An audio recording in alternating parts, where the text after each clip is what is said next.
I really need to get my trellis up here before these peas just get so tangled with each other that they fall over.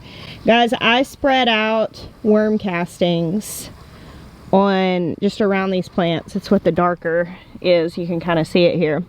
And just took them and top dressed, which means I put it on top of the soil around the plants. And so quickly they started to green up. I think they've probably doubled in size just in the last couple of days, whereas they hadn't grown much at all in over a week. And that shows me, I'm still going to do a soil test here, but it shows me that I was correct in believing my issue was nitrogen deficiency. Here I've got some sunflowers in the corner of this bed. Now these are cutting sunflowers, so they won't get super huge. They'll get pretty good size. I don't know that these are going to flower before it freezes. It really just depends on how our frost goes. We gardeners are entering, well, at least here where I live, you Aussies down there are coming into your top growing season, your spring and summer. But for those of us where it's getting colder instead of warmer, we're going into fall. And we've kind of hit that point where a lot of people are not thinking about gardening. And that's completely okay. It's okay to embrace a break if that's what you want to do. But if you're really just getting the gardening bug, or whether you had great success with your summer garden or great failure, either one can drive you to want to go at it again and try something new. You really can grow a lot of things in many places into the fall and into the winter. Now, granted, if you live in a place that gets very, very cold in the winter, you're not going to be able to grow without supplemental light and heat. But for a lot of places, even places like that are in zone 5 and 6, definitely in zone 7, 8, and I mean 9, you can grow year round. You can still grow a lot of stuff that can withstand a frost. And this garden, almost everything in this garden is frost hardy in my little garden, kitchen garden outside my house. Lettuce or sweet peas or radishes, roots, all of the things that I've got started here in these beds. I mean, the worst that you can do is try and fail, and ultimately you end up with the same result if you try and fail than if you don't try at all. I've been admiring how full this Greenstalk is. Now, some of these lettuces, you can see they're getting sort of tall, and you can see where we're picking off of them. I'm really trying to pick more heavily on the ones that are stretching out like this, because they're doing this because it could be trying to go to seed soon. I don't know, our weather kind of warmed back up. It may cool off, but I'm going to go ahead and start some more lettuce in some little seed starting containers just sitting outside, because I'm afraid these are going to go to seed, and I'd like to have some backups if they do. And here are where my seeds are starting in these green stalks. Anytime I thin seedlings, I always eat them. It's a little microgreen snack in the garden. I actually don't remember what I put in each. I remember what I planted. Looking at the seedlings, I don't know what's what. There were some kohlrabis and some different lettuces and greens. These are peas. I know that for sure. This is a sunflower that I just put in here to see what would happen. I know that I have chard. I'm pretty sure that's what's going on here. And then this is arugula, which I intentionally planted really thickly so that I could cut it and it will grow back. And although this doesn't look like much, you guys, I love showing you little updates on stuff like this because I want you to be encouraged at how fast these things grow. These are rutabagas, there are turnips, and I planted some chard there, but I think the seeds might have been a little on the old side. I'm not seeing anything come up. And over here on this side, these are Chinese cabbages. Oh, looks like a little critter got that one. Have to keep an eye on that. And here I have carrot seedlings, radish seedlings, and of course the peas down on the end. But, okay, so we still have one trailer, a small trailer of stuff that is in Arkansas, and Noah is bringing it back very soon. He had to go back there and finish working on his house that he is getting ready to sell, and he's bringing this last trailer. And this was just a little logistical snafu that we didn't think of. I don't think I had really wrapped my head around the fact that I was going to actually do this garden right now. I was just kind of thinking, I'll do the green stalks. And once we got here, I realized I really wanted to have a garden. And just even in a handful of raised beds like this, you grow so much food. I mean, I've been eating salads off of this non-stop in the green stalk. And I just really wanted to grow some food. So the logistical snafu is that trailer has all my gardening stuff in it, like all the odds and ends extra stuff, the frost fabrics and the netting barriers and all of it, all the extra tools, all of that. So hopefully critters will stop eating my Napa cabbages, because I hate buying something that I already own I just don't have access to. But we actually have dinner plans with our neighbor. We're just walking next door to have dinner with them, with Papa T and Mimi. So I gotta go wrangle my children. I wanted to show you guys this quick while the light was nice out here. Oh, I'll be back.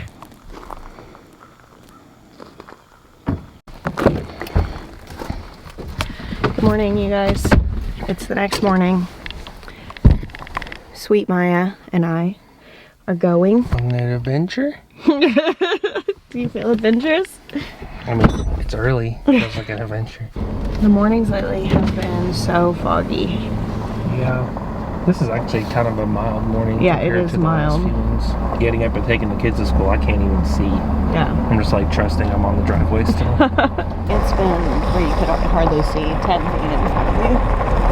Well, no babies from Clem yet. Yeah, she still looks pregnant. Maya. Jess. Are you excited? Where are we? We're here to meet our cow. I'm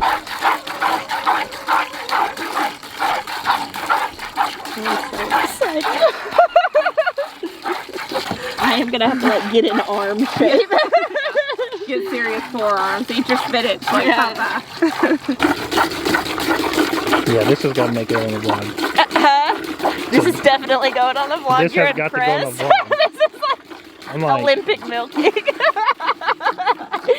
Hannah for the goal. Wow, she's coming around the second turn. She really puts the pedal down. Yeah, she's calmer. Yeah. More. YouTube friends, this is Hope. All right, we're back home.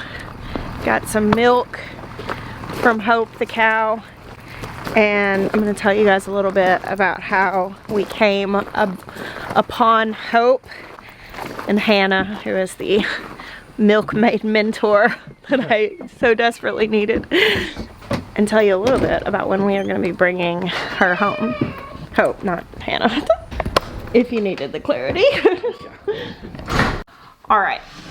I had to change out of my muddy chore clothes for my second cup of coffee in the morning, which I'm gonna put this fresh cream in, because come on, this is really one of the reasons why I want a cow in the first place. I'm so excited about this. All right, coffee and story time with Jess. We bought our property here at the end of last year and started the logistical circus of moving our farm and family from Arkansas to South Carolina. Where we lived in Arkansas is where, just that general region is where I grew up. And it is a bedroom community outside of Little Rock, which is the capital of Arkansas. And so I grew up in Sherwood. I mean, I always considered it to be kind of a small town, which it's really not in terms of actual small towns. It's a small city comparative to larger cities, but it's still got a solid population of 20,000 people, and it's right next to the capital. And Arkansas is not a super populated state. I remember the first time I went to San Francisco just being overwhelmed by how many people there were, and looking it up and realizing that the population of the city of San Francisco is greater than the population of the state of Arkansas. So I considered myself to have grown up in a pretty small place.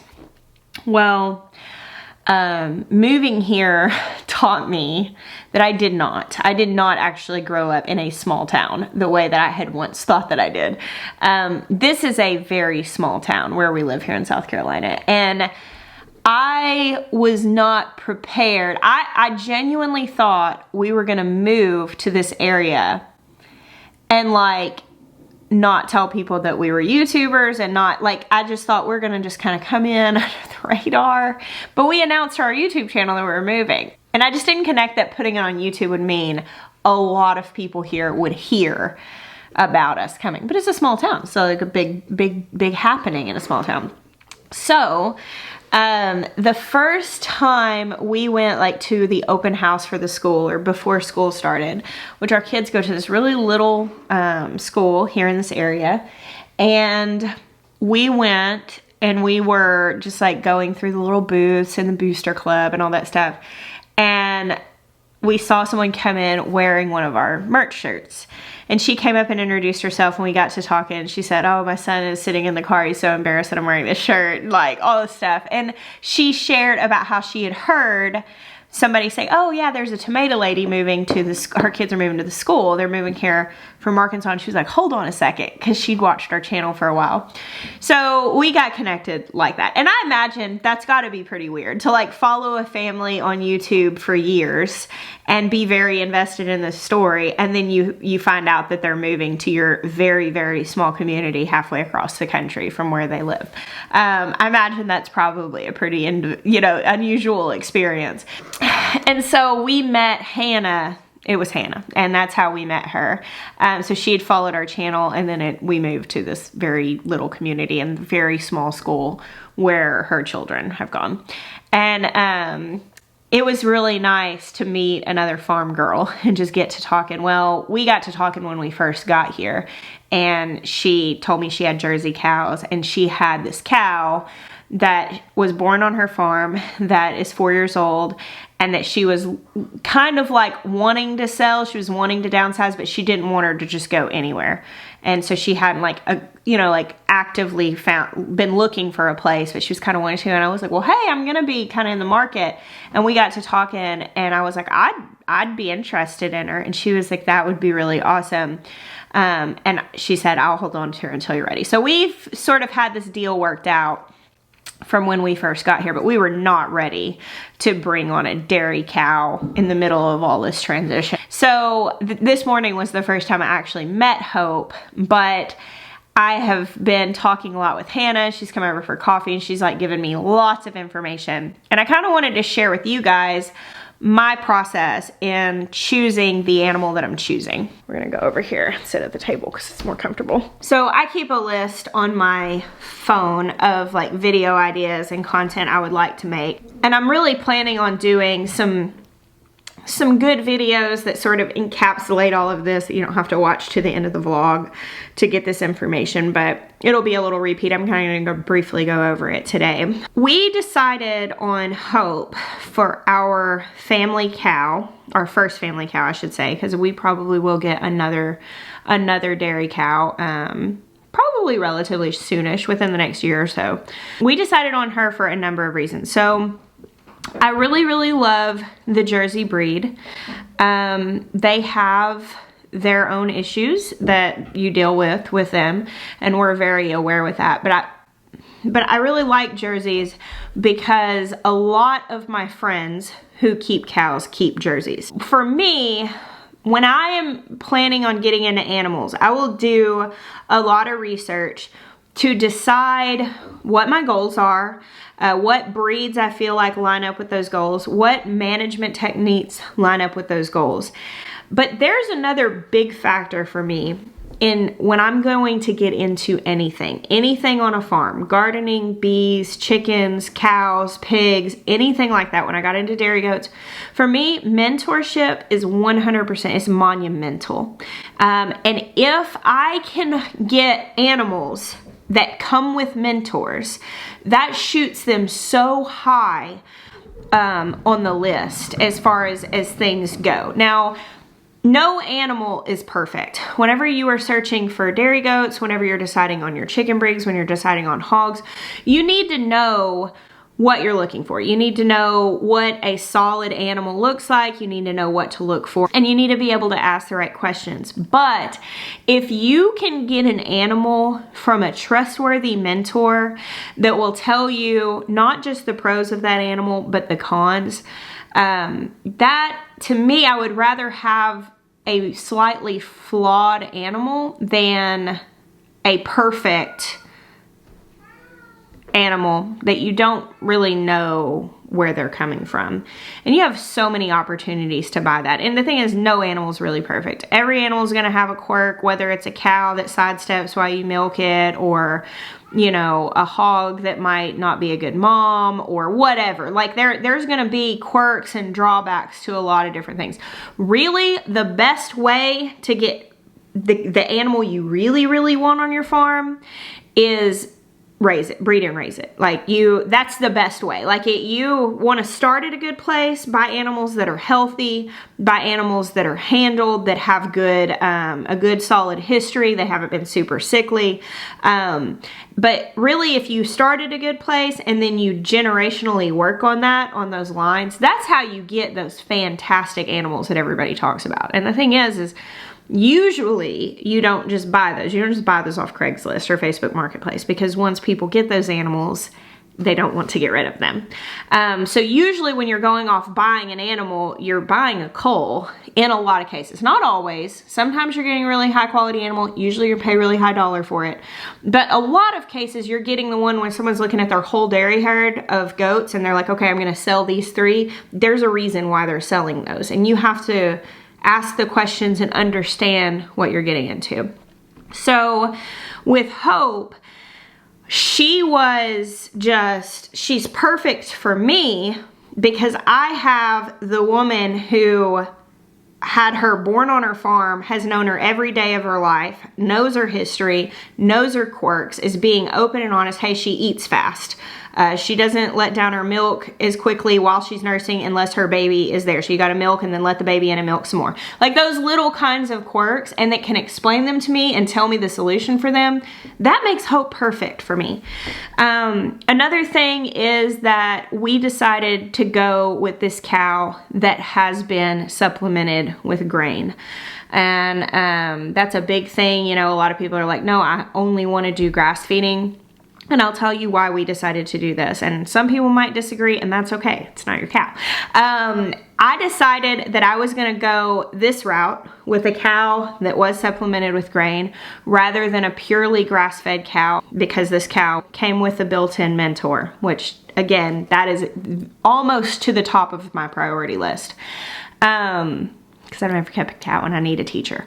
With the grain feeding, and I'm sure there will be arguments on this, but in a lot of cases, if you are feeding grain, you get a higher ratio of cream in your milk, especially with the Jersey, which is known for producing a lot of butterfat. And for me, we use a lot of like heavy cream. I like to make cheese. I want to be able to make ice cream. We have all these things. And for me, I decided I would rather go ahead and say, well, we're going to do some supplementing with grain, and I'm going to get this cow that has been supplemented with grain. If you want a grass-fed cow, you need to find a cow that has been grass-fed. You don't get one that's had grain and then take the grain away. And so I decided to go this route. I'm going to end up buying that stuff at the store. And in some cases, you can find pasture-raised, raw cheeses or butters and stuff like that, but usually the cost is just so astronomically more that for me, I would rather go ahead and make the slight compromise of saying I'm going to feed grain on my farm to my dairy cows in a supplemental sense to up that cream content and up the milk production, because if I don't, I'm going to have to make the choice to buy that at the store. And am I going to be able to always hold the standard that the milk, the cheese, and the butter and the things that I'm buying at the store are 100% grass-fed? Because I probably won't. It's not always available. And so to me, it's like, okay, make that mild compromise here, because getting it out of my yard is better than making the compromise and buying at the store. So that's kind of my logic. We would like to do 100% grass-fed and finished beef, but for dairy, we decided right now where we are, this was the best choice for us. And we're definitely open to that growing into like a more purist form of doing it 100% grass-fed later with different animals. But I feel like this is a really good place for us to start that meets our overall goals right now with the least amount of compromise. I just feel like we have found a fantastic animal, again, with someone who knows her and who is near to our house and just is accessible. And so it was like that when we got into our dairy goats. We got our goats from a family we were able to really make relationship with. And it was nice to be able to call and say, hey, Nestle is doing this thing, or this has happened. What do you think? And they're not only able to tell me the history of that goat, but they can say, yeah, we've had that issue come up in our lines before. It's normal. Do this. You know, they're able to kind of give me the history and the solution. And this is not always possible. We have definitely had animals that we've not known anything about, but having been able to get a lot of our animals from a relational place where we were able to maintain contact with the person and have accessibility to them, I would much rather do that if it is ever at all possible. So Hope is coming. We're getting Hope, and we're getting her heifer calf also. So she's not going to be alone. And the heifer calf is a half Jersey, obviously, and half a meat breed called Red Pole. And so I'm not 100% sure what we're going to end up doing with her. You know, you have the option when you have a half like that, a mixed breed like that, that you could either raise it for the freezer or you could raise it to be a dairy cow. And she could be a good dairy cow. She would probably not have the issues of maintaining a good body type that Jerseys have. Jerseys is really hard a lot of times to keep weight on them. So they're coming together. She's not currently bred, but she is currently in milk. So we're going to be exploring the options of potentially doing artificial insemination to get her bred back. And then we're still going to be open to the possibility of getting another cow, because we would like to have two that we can make sure, you know, stagger breed them and try to keep somebody in milk at all times. But this is sort of just the introduction. I'm not in a massive rush to make sure we're at like peak production, because we obviously have a lot of things going on. But that was my thought process. We are putting our barn up, and the plan is for that to go up at the end of this month. But the cows don't necessarily need a barn whenever it's not in the winter. They can be out in the pasture, and we might come up with some sort of like cover or something that we can feed them and that they can get out of the rain. And that's what we're looking at. But we're going to be bringing Hope home here in just a few weeks. And we're really, really excited about that. I looked at Maya today and I was like, you know, it's been kind of a break. We've moved, and obviously we've been working our tails off, getting everything ready and doing all of this work by establishing everything, moving, transitioning our family, obviously transitioning our kids, setting up the house. All of that stuff has been a lot of work. I mean, feeding our animals has not taken very long every day. And right now we're kind of at this brink where the pigs are about to farrow, and we're going to bring this cow in, and we're kind of starting to get started on some gardens and stuff. And it's going to be a little slow because it's winter, but this feels like, okay, we're getting back into like a daily homesteading routine. I'm ready for it. The structure of that is something that I really thrive in, and I'm ready to have my daily routine back. But I would be interested on like what you want to know, and I'll probably repeat some of this information in a video talking about like how to choose a dairy animal and stuff like that. And I'm gonna do some comparisons with like cows and goats. Right now I have downsized my goat herd some. I have 9 does left, which is more than I'm really gonna need with a cow and milk. But there's not a big rush to get rid of them right now because we have enough space for them. But we'll kind of see how that plays out. I'm pretty attached to all of them, so I might have to get real with myself, and I don't know. I don't know if I can do it. We'll just have to see how that goes. Thank you guys for hanging out with me today. I'm so excited to introduce you to my cow, Hope. Bless you. Until next time.